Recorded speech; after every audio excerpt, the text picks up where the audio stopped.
When the code comes up, it can be one of four components. There's one EGR down here that you can't see.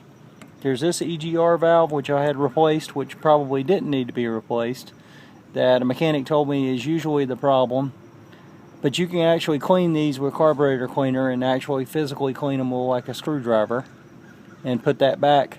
This is a component I just showed you that was original, Nip and Denso. It's, I think, 16 years old, and there's a diaphragm on the inside.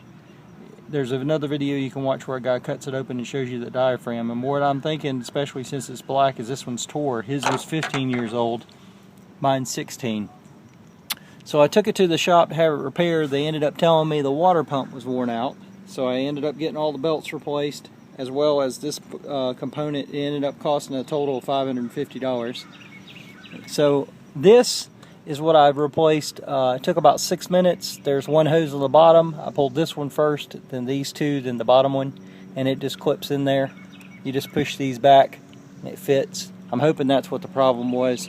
The other component is, if you get that code P0401, it could be this vacuum switch. I believe it's this component right here. So that's the only thing I haven't replaced as far as that code goes. I'm hoping this fixed it. More than likely that diaphragm's worn out. It ripped on the inside, so it's not pumping air like it was supposed to. And I haven't started it up since I replaced it, so I'm going to go ahead and see if that actually gets the check engine light off. The mechanic I took it to said, you know, they thought for sure it was that valve at 60% of the time, and then 20% it's the bottom, and then 10% the other. But I think the diaphragm is probably what it is. That's the least expensive component. I believe this was $16, and that valve was, I believe, close to 40, maybe 50.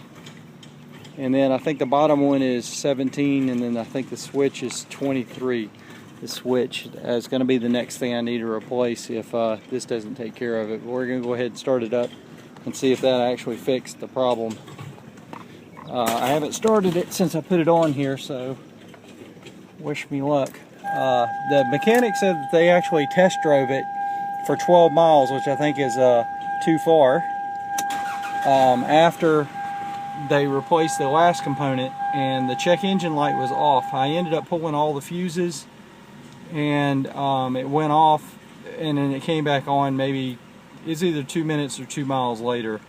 It sounds like it's running better. I don't know how it's going to take to actually see if the light's going to turn off or not. I may have to actually cool, but I'm going to try to pull all the fuses again to see if I can get it to go off. If it doesn't go off after a couple of miles of driving, and then I guess order the other part. I hope this helps you with if you get that code. More than likely you're going to get it. It's the P0401, and one of those four components is, according to the manual, is supposed to repair the problem.